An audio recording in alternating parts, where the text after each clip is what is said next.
마태복음 19장 16절부터 26절까지의 말씀을 저와 여러분이 한 절씩 교독하도록 하겠습니다. 어떤 사람이 주께 와서 이르되 선생님이여 내가 무슨 선한 일을 하여야 영생을 얻으리이까?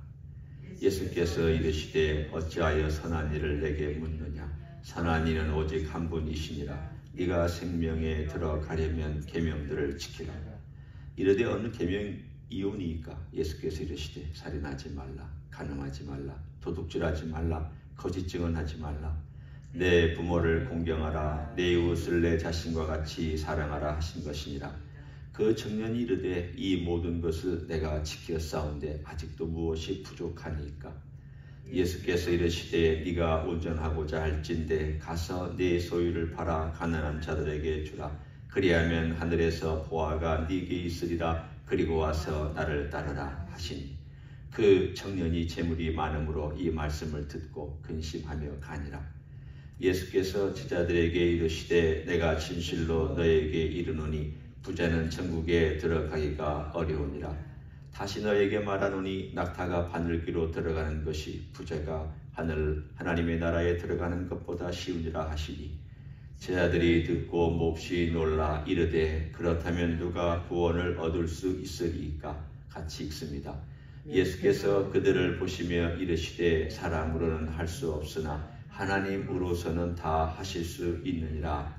아멘. 주님께서 유대 지방에 가셔서 드디어 사람들을 만나고 병을 고치실 때 오늘 한 청년이 왔다고 나와 있습니다. 이 청년은 이름이 없는 걸 보면 아마도 예수님의 제자가 되지는 못한 것 같습니다. 물론 모든 제자 이름이 다 나오는 건 아니기 때문에 단정 지을 수는 없습니다. 하지만 이 청년이 용기를 내서 주님께 온 것은 그 바로 앞절 13절, 14절, 15절에 도전을 받았기 때문일 것입니다. 사람들이 예수님께 오면 예수님은 거절하지 않았습니다.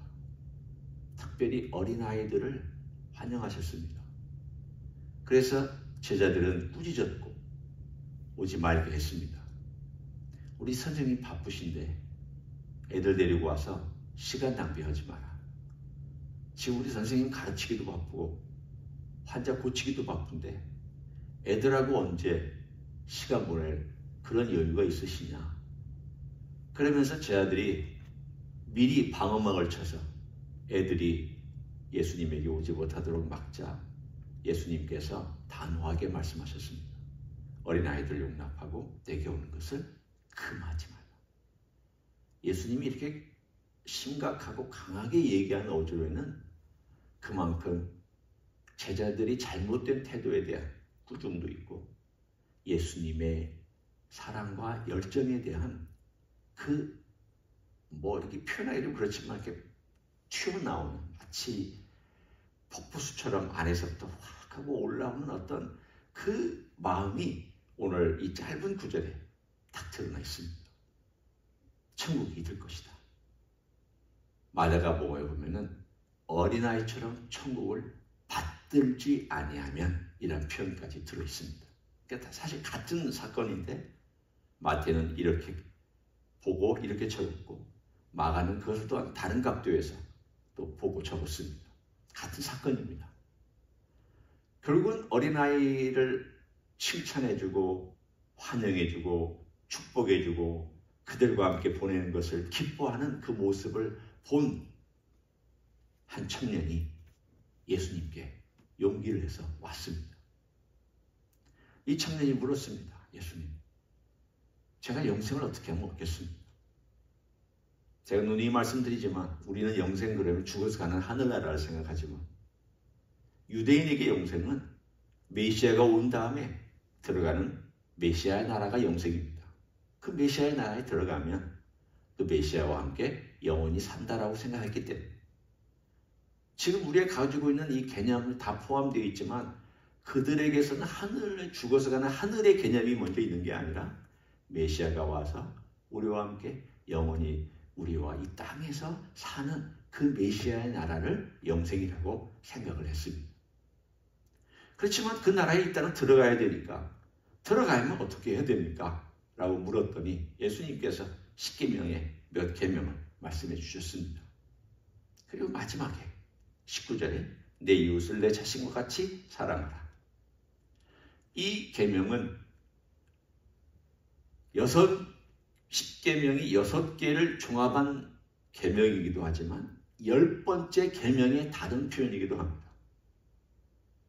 결국 주님께서 10계명의 내용을 몇 가지 뽑아서 거기서 말씀을 하자 이 청년이 제가 어렸을 때부터 다 지켰습니다. 그래서 주님께서 마가복음에 보면 이렇게 나와 있습니다. 그 청년을 사랑하사. 그 청년을 사랑하사. 주님께서 이 청년이 어렸을 때부터 그 지키려고 참 애쓴 것을 마음에 기쁘게 여기셨습니다. 어떤 서기관들은 예수님을 테스트하기 위해서 왔습니다. 여러분 성경에 읽다 보면 테스트하기 위해서 온 사람들 많이 있잖아요. 바리새인들, 서기관, 사두개인, 대제사장, 장로 이런 무리들은 예수님을 대부분 테스트하기 위해서 왔습니다. 이 청년은 사실은 마음 가운데 이분이라면 따라갈 수 있지 않을까? 이분이 메시아이니까 뭔가 속 시원하게 나에게 영생이라는 것을 알려주실 수 있을 것이다. 사실은 용기를 내서 찾아와서 영생에 대한 이야기를 묻고 그 속 시원한 답을 듣고 싶었을 것입니다. 왜냐하면 유대교에서는 이렇게 가르치고 유대교에서는 이렇게 하면은 영생에 들어갈 수 있다고 얘기를 하는데 선생님은 다른 것을 얘기한다는 것을 듣고 있었으니까. 그리고 바리새인들에 대해서 선생님께서 지금 여기서 나오는 말씀을 선생님이라고 했으니까 지금 제가 그 표현을 그대로 씁니다. 선생님은 그 다른 것을 얘기하고 있으니까 아니 내가 유대교를 따라가면은 완전한데 선생님의 말씀을 생각하면은 뭔가 조금 부족한 것 같고 내가 유대교는 어렸을 때부터 철저하게 지켜서 뭐 하나 하라는 거 다 해요. 11조 바치라는 거 바치고 구제헌금 바치라는 거 바치고 또 금식하라는 거 금식하고 안식을 지키라는 거 지키고 거짓말하지 않는 거짓말하지 않고 어렸을 때 훈련받은 그대로 살아왔는데 선생님은 네 마음으로 범죄한 것도 범죄다 그러고 마음으로 품은 죄악들 산상순에 보면 나오잖아요.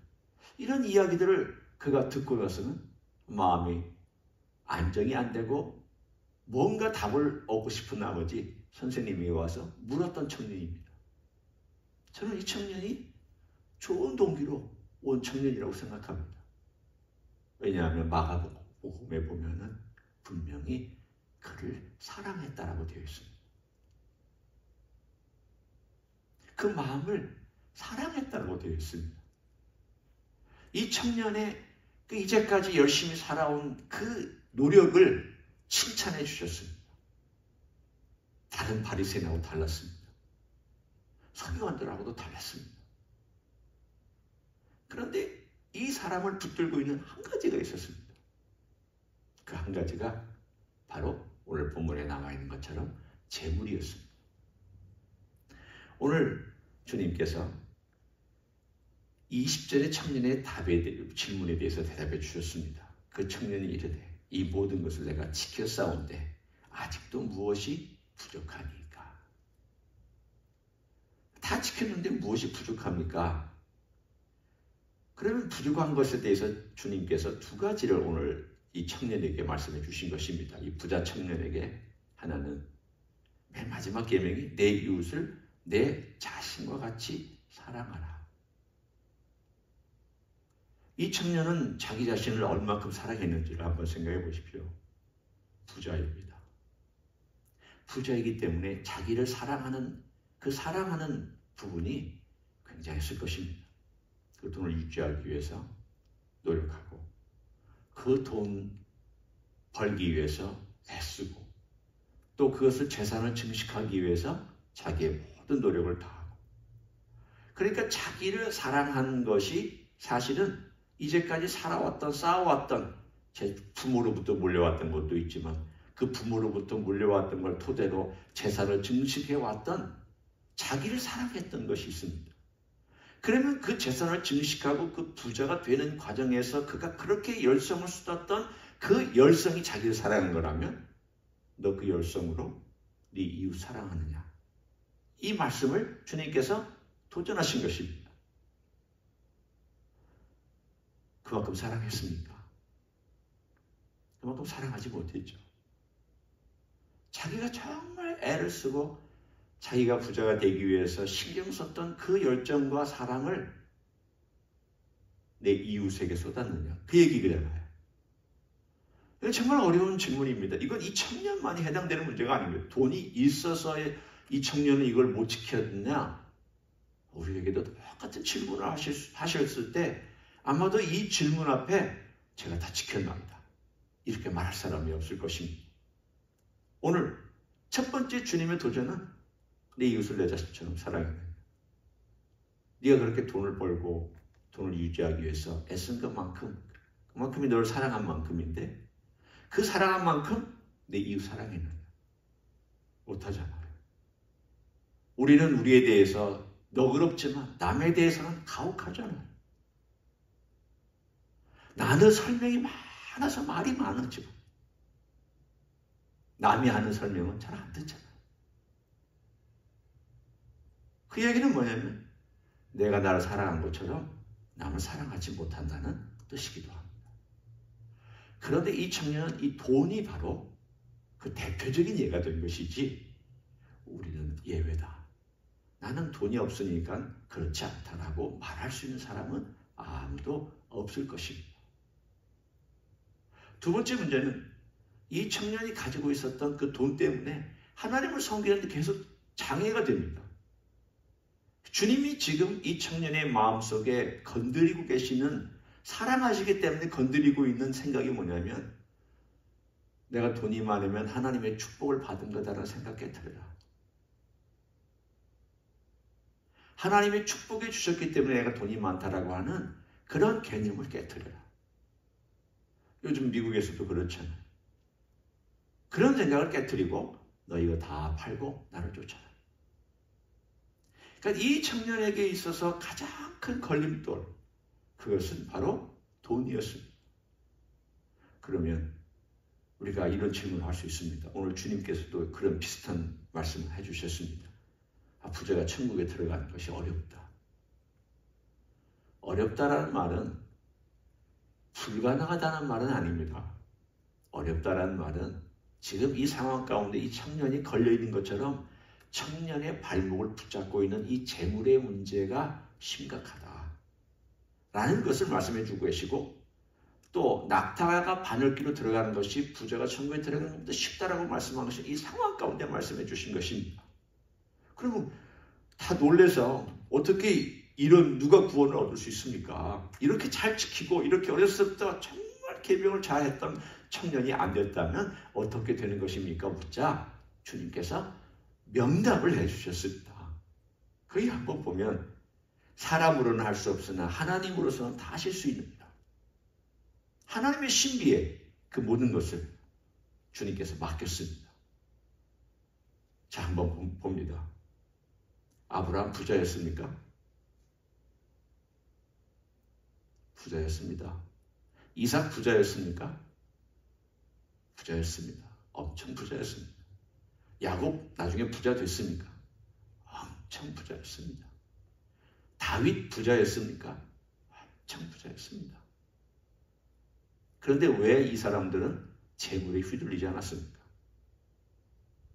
아니, 이 사람들이 부자라면 낙타가 바늘귀로 들어가는 것보다 부자가 하나님의 나라에 들어가는 것이 그렇게 오히려 낙타가 바늘귀 들어가는 것이 쉬워야 되는데 이 사람들은 정말 멋진 인생을 살았습니다. 믿음의 조상이었고 순종의 샘플이었고 야곱은 기도의 사람이었고 하나님 알아가는 사람이었고 다윗은 시편과 노래를 했던 사람이었고 그는 하나님과 함께 동행했던 사람이었고 왜 이것이 문제가 되지 않았냐 말이죠. 성경에도 바나바도 부자였습니다. 바울과 함께 1차 전도여행을 떠났던 바나바도 부자였지만 재물이 그의 발목을 잡지는 않았습니다. 성경에 보면은 부유한 사람 가운데 얼마든지 하나님 나라에 들어갔고 우리의 신앙의 믿음의 길을 보여줬고 이것이 하나님을 섬기는 길이라고 설명해주고 드러내준 사람 찾을 수 있습니다. 많이 있습니다. 오늘 주님께서 하신 말씀이 뭐냐면 이 청년을 빌어서 무엇이든지 너의 발목을 붙잡고 나를 따라오는데 방해가 되고 있는 것이 있다면 그것은 마치 버리는 것처럼 팔고 버리는 것처럼 날 쫓아야 된다. 그래서 주님께서 제자들에 대해 칭찬해 주신 내용이 거기 있습니다. 27절에 한번 보십시오. 이게 좀 사실은 이 문장이 아니면 되게 웃기는 문장입니다. 베드로가 대답하여 이르되 보소서 우리가 모든 것을 버리고 주를 따라 싸운데 그런즉 우리가 무엇을 얻으리이까? 아니 생각해보면 이기적인 질문 아닙니까? 이것만 딱 떼서 생각하면 베드로가 뭐 이렇게 얻고자 해서 주님을 따른 건가? 그런 느낌이 들죠? 베드로는 지금 뭔가를 보상을 바라고 주님을 따랐고 보소서 우리가 주를 모든 걸 버리고 주를 따랐습니다. 자랑하려고 하는 것 같기도 하고 왜 이 질문에 대해서 주님은 꾸중하지 아니하고 칭찬해 주셨습니까? 이 문맥을 잘 보십시오. 문맥을 보시면 지금 청년의 이야기가 나왔죠. 이 청년이 너무 주님의 사랑에서 이 청년의 마음을 안타깝게 여겼습니다. 저는 개인적으로 나중에라도 이 청년이 주님께로 돌아왔으면 참 좋았었겠다라고 하는 그런 청년, 안타까운 청년, 참 인재. 그런데 이 청년이 근심하면서 슬퍼서 떠났습니다. 이 재물의 문제 때문에. 그래서 주님께서 이 청년을 봐라. 이 재물이라는 것이 이렇게 사람을 붙잡아서 못 따라오게 만든다. 그러자 베드로가 주님 우리는 다 버리고 쫓았습니다. 그런데 주님께서 이런 문맥 속에서 그들이 주님을 쫓은 것을 칭찬해 줬습니다. 너희들 잘했다. 이 청년은 정말 안타깝다. 그래 너희들은 다 버리고 나를 쫓았다. 부모 곁에 너희들이 일하는 일터 버렸고 배 버렸고 금을 버리고 너희들의 생업 버리고 나를 쫓았다. 지금 이 이야기의 핵심은 지금 뭘 말씀하는가 하냐면 예수님께서 3년 동안 있을 때에 쫓은 그 이야기죠. 우리 그러면 직업 다 버리고 주님을 쫓아서 다 목사가 되고 선교사가 되고 그런 얘기냐? 그런 문맥 아닙니다. 지금 여기서 핵심은 뭐냐면 주님을 따르는 데에 방해물이 있었던 이 재물이라는 문제나 그게 직업이든 부모의 어떤 유언이든 혹은 내 학자적인 어떤 것이든 뭐든지 간에 주님을 따르는 데 있어서 방해가 되는 것을 버렸던 사람들에게 주님께서 뭘 약속해 주셨느냐? 오늘 여기 약속하신 것이 있습니다. 내가 진실로 너에게 이르노니 세상이 새롭게 되어 인자가 자기 영광의 보좌에 앉을 때에 나를 따르는 너희도 12보좌에 앉아 이스라엘의 12지파를 심판하리라. 심판한다는 말은 다스린다는 뜻입니다. 재판하고 다스린다는 뜻입니다. 바꿔 얘기하면 너희가 왕노릇 할 것이다. 메시아의 나라에 들어가면 너희가 왕노릇 할 것이다. 근데 그 왕노릇 하려면 뭐가 있어야 되느냐? 나를 온전히 쫓는 사람이 왕노릇 할 것이다. 이 메시지가 결론입니다. 우리가 우리 주님을 쫓는 데 있어서 뭐가 자꾸 방해거리가 되는지를 생각하고 주님은 우리를 사랑하시기 때문에 우리에게 이미 말씀해 주셨을 것입니다. 어떤 사람에게는 재물이 문제가 돼서 자꾸 그 문제가 주위에 마치 발목을 붙잡고 있는 쇳덩이처럼 달려있는 사람도 있습니다.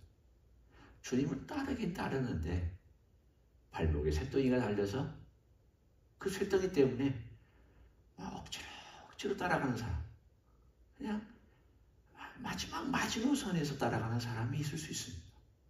주님은 버려라. 쫓아라.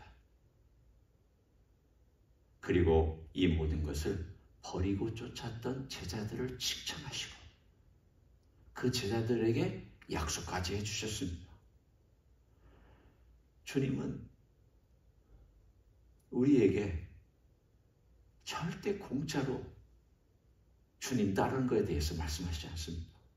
물론 우리는 주님을 따르는 것이 주님께서 나를 사랑하시고 내게 베푸신 은혜와 그리고 나에게 주신 구원과 나에게 주신 이 모든 걸 생각할 때 우리가 따르는 것은 당연한 겁니다.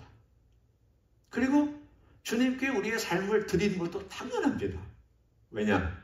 주님 우리에게 주셨고 우리를 핏값으로 사셨으니까 내가 주님 거니까 이건 다 당연히 드리는 것 당연합니다.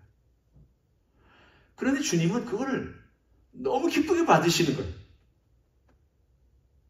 나를 따라오는 그것에 대해서 주님은 네가 나를 따라오는구나. 네가 이것도 버리고 나를 따라오고 이것도 버리고 나를 따라오는 걸 너무 기쁘게 받으셔서 주님은 우리가 사실은 받을 자격도 없는데 오늘 이 제자들에게 이런 약속까지 해주셨습니다. 제가 질문하고 싶은 것이 있습니다. 제자들이 뭐가 잘났습니까? 제자들이 정말 주님의 마음을 이해했습니까? 정말 제자들 영적으로 영성이 뛰어났습니까? 똑똑했습니까? 아니 주님께서 죽음을 가르칠 때 주님 죽으시면 안 됩니다라고 한 사람이 누굽니까? 나 죽으러 이제 올라가야 된다. 나 이제 이들한테 고난받고 죽는다. 하고 올라가는데 자기들끼리 무엇 때문에 싸웠습니까? 주님 예루살렘에 올라가시면 저를 좌편에 우편에 좀 앉게 해주십시오. 그리고 그게 화가 나가지고 베드로를 비롯한 다른 요한과 야고보가 아닌 다른 제자들도 그 화가 나가지고 이 두 사람 막 꾸짖고 야단하고 자기들끼리 갈등하고 싸우고 난리가 없어 치지 않았습니까? 네 달랐느니 내 달랐느니 네가 좌니우니 그때 주님께서 말씀하셨습니다. 주님의 이 땅에 오신 목적을 뭐라고 말씀하십니까? 인자가 이 땅에 온 것은 섬김을 받으려 함이 아니요 섬기려고 왔다. 인자가 이 땅에 온 것처럼 그리고 섬겼던 것처럼 너희도 섬겨야 한다. 지금 이 제자들이 그런 꾸중을 받고 그런 가르침을 받고 야단을 맞아야 될 제자들인데 주님께서 주신 약속을 한번 보시면 이들이 뭘 잘했다고 주님은 이런 영광스러운 약속을 주셨나? 딱 한 가지예요. 딱 한 가지예요. 나를 따랐다라는 거예요. 놀랍지 않습니까? 나 잘 섬겼다도 아니에요. 너희가 위대한 일을 했다도 아니에요.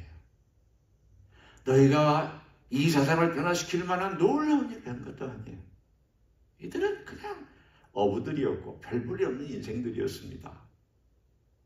뛰어난 학식을 가진 학자도 아니었고요. 일반 학교에서 학위를 받은 사람도 아니었고 그냥 어부들이었습니다. 그런데 주님을 일단은 버리고 열심히 쫓았잖아요.